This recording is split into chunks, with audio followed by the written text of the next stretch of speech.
வயநாட்டில் ஏற்பட்ட நிலச்சரிவு கேரளா இதுவரை கண்டிராத மிகப்பெரிய இயற்கை பேரழிவு அப்படின்னு விவரிச்சிருக்கிறாரு கேரள முதலமைச்சர் பினராயி விஜயன். இல்ல, இது ஒரு மேன்மேட் டிசாஸ்டர், அதாவது மனிதனால் ஏற்படுத்தக்கூடிய பேரிடர் அப்படின்னு சொல்றாங்க சூழலியல் நிபுணர்கள். 2011ஆம் ஆண்டு மாதவ் காட்கில் கொடுத்த அறிக்கை மீது நடவடிக்கை எடுத்து அதை நடைமுறைப்படுத்தி இருந்தா இவ்வளவு பெரிய உயிரிழப்பை தவிர்த்திருக்கலாம் அப்படின்னு சூழலியல் நிபுணர்களுடைய கருத்தாக இருக்கு.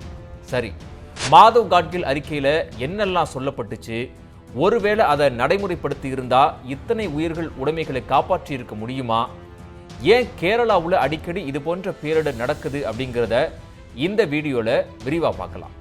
അയ്യോ ആരെങ്കിലും ഒന്ന് ഓടി വേടി, ഇവിടെ ഞങ്ങള് വീട് പോയി.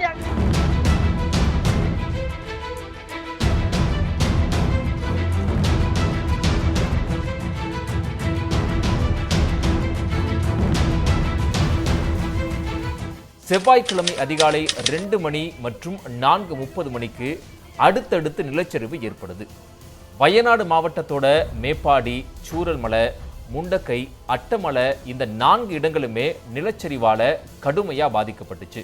அந்த பகுதிகளில் இருந்த வீடு, கடைகள், பள்ளிகள் உள்ளிட்ட கட்டடங்கள் எல்லாம் சில நொடியில மண்ணுக்குள்ள புதைஞ்சிடுச்சு. இந்த மிகப்பெரிய நிலச்சரிவுல இதுவரைக்கும் 180க்கும் மேற்பட்டவர்கள் உயிரிழந்திருக்கிறாங்க. 100க்கும் மேற்பட்டவர்கள் காயமடைந்து மருத்துவமனைகளில் சிகிச்சை பெற்றுட்டு வராங்க. 3000க்கும் மேற்பட்டவர்கள் பாதுகாப்பாக மீட்கப்பட்டு முகாம்களில் தங்க வைக்கப்பட்டிருக்கிறாங்க. மீட்பு பணி அப்படிங்கிறதும் தொடர்ந்து நடைபெற்றுட்டு வருது. நிலச்சரிவு பெரிய அளவில் ஏற்பட்டிருக்கிறதால உயிரிழப்பு அப்படிங்கிறதும் அதிகரிக்கக்கூடுமோ அப்படிங்கிற அச்சமும் ஏற்பட்டிருக்கு. மீட்பு பணிகளில் சிக்கல் இருந்தாலும் கூட சற்றும் தொய்வில்லாம மீட்பு பணி அப்படிங்கிறது தொடர்ந்து நடந்துகிட்டே வருது. பெருமழை, அதன் தொடர்ச்சியா வெள்ளம், அதை ஒட்டி நிலச்சரிவு, அதன் எதிரொலியா உயிரிழப்புகள் அப்படின்னு இது போன்ற சூழ்நிலையை கேரள மாநிலம் சந்திக்கிறது இது முதல் முறையா அப்படின்னு கேட்டா நிச்சயமா இல்ல. கடந்த 2018ஆம் ஆண்டுல கேரளா தண்ணீர்ல மிதந்துச்சு. 50 ஆண்டுகள்ல இல்லாத அளவுக்கு மழையும் வெள்ளமும் சேர்ந்து ஒட்டுமொத்த கேரளாவையும் புரட்டி போட்டுச்சு. கேரளாவோட வயநாடு, இடுக்கி, எர்ணாகுளம், திருச்சூர் உள்ளிட்ட மாவட்டங்கள் கடுமையான பாதிப்பை சந்திச்சது. இந்த மாவட்டங்களில் பெய்த கனமழை காரணமா ஏற்பட்ட வெள்ளம், அதன் தொடர்ச்சியா நிலச்சரிவுகளில் சிக்கி 483 பேர் உயிரிழந்தாங்க. 1924ஆம் ஆண்டுக்கு பிறகு கேரளாவில் ஏற்பட்ட மோசமான வெள்ளம் இது அப்படின்னு விவரிக்கப்பட்டுச்சு. நூற்றாண்டுக்கு பிந்தைய மோசமான வெள்ளம் அப்படின்னு கேரள முதலமைச்சர் பினராயி விஜயனும் விவரிச்சிருந்தார். அதற்கு அடுத்த வருடம் 2019 மழை வெள்ளம், நிலச்சரிவுகள் தொடர்ந்துச்சு. இயற்கையோட கோர தாண்டவத்தை சமாளிக்க முடியாம கேரள மாநிலம் திணறக்கூடிய ஒரு சூழல் 2019 உருவானுச்சு. 2019 ஆகஸ்ட் மாதம் பெய்த கனமழையால வயநாடு, மலப்புரம், கண்ணூர், பாலக்காடு, திருச்சூர், எர்ணாகுளம் ஆகிய மாவட்டங்கள்ல 2 நாட்கள்ல 80 நிலச்சரிவுகள் ஏற்பட்டுச்சு. இந்த நிலச்சரிவுல சிக்கி 121 பேர் உயிரிழந்தாங்க. அதே மாதிரி 2020, 2021 இயற்கை பேரிடரால கேரள மாநிலம் பாதிக்கப்பட்டுச்சு. சரி, இத்தகைய தொடர்ச்சியான பேரிடர்கள் இருந்து கேரளா பாடம் கத்துக்குச்சா அப்படிங்கிற கேள்விக்கு ஒரு பக்கம் ஆம், இன்னொரு பக்கம் இல்ல அப்படிங்கிறது தான் பதிலா இருக்கு. ஆனா பாடம் கத்துக்கல அப்படிங்கிறது தான் சூழலி நிபுணர்கள் வைக்கக்கூடிய குற்றச்சாட்டா இருக்கு. ஏன் அப்படின்னா கடந்த 40 வருடங்கள்ல 9000 சதுர கிலோமீட்டர் காடுகளை கேரளா இழந்திருப்பதா சொல்லப்படுது. வயநாட்டில் தேயிலை, காப்பி மற்றும் ஏலக்காய் தோட்டங்கள் அதிகமா இருக்கிறதுனால தான் இது போன்ற நிலச்சரிவுகள் தொடர்ந்து ஏற்படுவதாகவும் குற்றம் சாட்டப்படுது. அது மட்டும் இல்லாம காலநிலை மாற்றத்தின் விளைவுகளையும் நாம அனுபவிச்சுட்டு இருக்கோம். சரி, மேற்கு தொடர்ச்சி மலைப்பகுதிகளில் ஒவ்வொரு வருஷமும் நிலச்சரிவுகள், பெருவெள்ளம் போன்ற பேரிடர்கள் ஏற்படுறது வழக்கமான ஒண்ணா மாறிடுச்சு. தொடர்ச்சியா இது போன்ற பேரிடர்கள் ஏற்பட காரணம் என்ன, மேற்கு தொடர்ச்சி மலை பாதுகாப்புக்காக இதுவரை மேற்கொள்ளப்பட்ட ஆய்வுகள் என்ன சொல்லுது அப்படிங்கிறத பார்க்கும்போது மேற்கு தொடர்ச்சி மலைத்தொடரில் ஏற்படக்கூடிய பேரிடர்களை தவிர்க்க என்ன செய்யணும், என்ன மாதிரியான பாதுகாப்பு நடவடிக்கைகளை எடுக்கணும் அப்படின்னு கண்டறிய சூழலியல் ஆய்வாளர் மாதவ் காட்கில் தலைமையில 13 பேர் கொண்ட குழுவை 2010 ஒன்றிய அரசு அமைச்சிச்சு. அந்த ஆய்வுக்குழு 2011 ஒன்றிய அரசு கிட்ட 522 பக்கங்களுக்கு ஒரு ஆய்வறிக்கையை சமர்ப்பிக்கிறாங்க. அந்த ஆய்வறிக்கையில என்னென்னலாம் சொல்லப்பட்டிருக்கு அப்படின்னா, மேற்கு தொடர்ச்சி மலைத்தொடர் எங்கெல்லாம் என்ன மாதிரியான சூழலியல் பிரச்சனைகள் இருக்கு, அந்த பிரச்சனைகளை, அதன் சுற்றுச்சூழல் சமநிலையை, மக்களோட வாழ்வியலை எப்படியெல்லாம் பாதிக்குது அப்படின்னு முழுமையா ஆராய்ச்சி செஞ்சு அது சரி செய்ய வேண்டிய நடவடிக்கைகளோடு சேர்த்து அந்த அறிக்கையை வழங்கியிருந்தாங்க.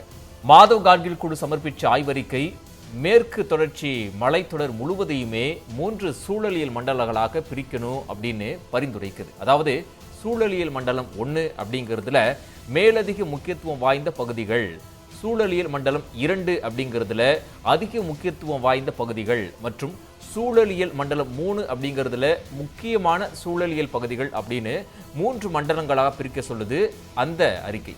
இதுல முதல் 2 சூழலியல் மண்டலங்களை மொத்த மலைத்தொடரின் 75 விழுக்காடு பகுதி வந்துருது. அதுக்கு அடுத்தபடியா மண் அரிப்புக்கு அடிப்படை காரணமாக இருக்கக்கூடிய ஒற்றை பயிர் சாகுபடியை கைவிடணும் அப்படிங்கிறது அந்த அறிக்கையில வலியுறுத்துறாங்க. அதே மாதிரியே காலாவதியான அணைகள், அனல் மின் நிலையங்கள் இவை எல்லாற்றையுமே தொடர்ச்சியா செயல்படுத்துறதை தடுக்கணும் அப்படிங்கிறதையும் சொல்றாங்க.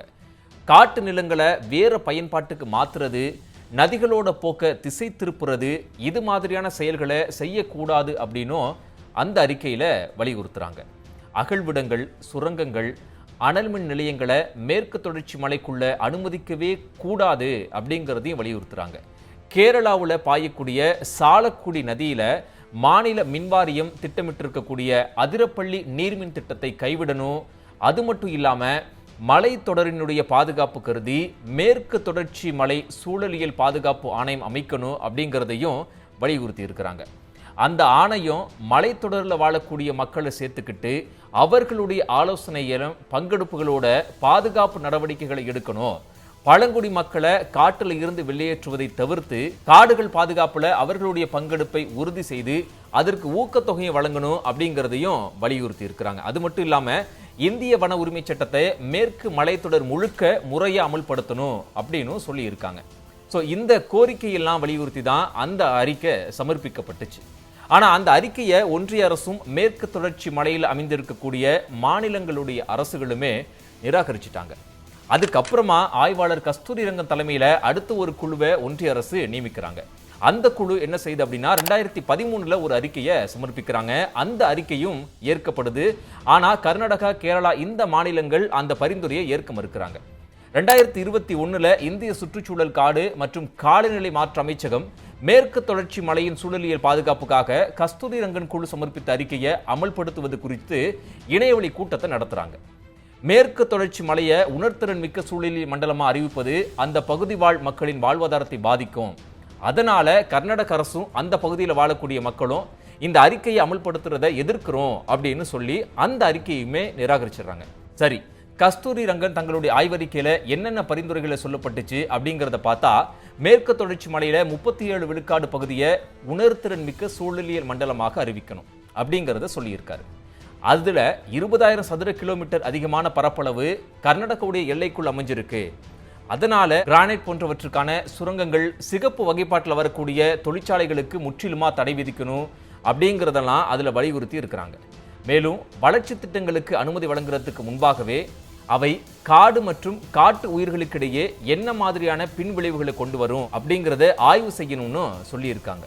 புதுசா அனல்மின் நிலையம் அமைக்கும் திட்டங்களை மேற்கு தொடர்ச்சி மலையில அனுமதிக்கவே கூடாது. கட்டுமான திட்டங்களை பொறுத்த வரைக்கும் 20,000 சதுர மீட்டர் வரை தான் அனுமதிக்கணும் அப்படின்னு கஸ்தூரிரங்கனுடைய ஆய்வறிக்கையில சொல்லப்பட்டிருக்கு. கடந்த காலங்களில் முறையான ஆய்வுகள் செய்யப்பட்டு எவ்வளவு பரிந்துரைகள் நிபுணர் குழுவால கொடுக்கப்பட்டாலும் அதற்கு மாநில அரசுகள் செவிசாய்க்கவில்லை அப்படிங்கிற குற்றச்சாட்டு தான் முன்வைக்கப்படுது. மாதவ் காட்கில் பல ஆண்டுகளா மேற்கு தொடர்ச்சி மலைகள் குறித்து ஆய்வு செஞ்சுட்டு வந்தவர். மேற்கு தொடர்ச்சி மலை பாதுகாப்பு இயக்கம் கொடுத்த அழுத்தத்தால ஒன்றிய அரசு அவர் தலைமையில குழு அமைச்சது. அந்த குழு அளித்த பரிந்துரைகளை நிராகரிக்காம பின்பற்றி இருந்தா நிச்சயமா இவ்வளவு பெரிய உயிரிழப்பு தவிர்த்திருக்கலாம். மேலும் இந்த பேரிடருக்கும் வழிவகுக்காம இருந்திருக்கும் அப்படிங்கிறது தான் சுற்றுச்சூழல் செயற்பாட்டாளர்களுடைய மைய கருத்தா இருக்கு. அதிகமான மனித உயிர்களையும் காடுகளையும் இழந்தாச்சு. இனிமேலாச்சும் மாதவ் கட்கில் குழுவினுடைய பரிந்துரைகளை ஒன்றிய மாநில அரசுகள் ஏற்க வேண்டும் அப்படிங்கிறது தான் சுற்றுச்சூழல் செயற்பாட்டாளர்களுடைய கோரிக்கையா இருக்கு.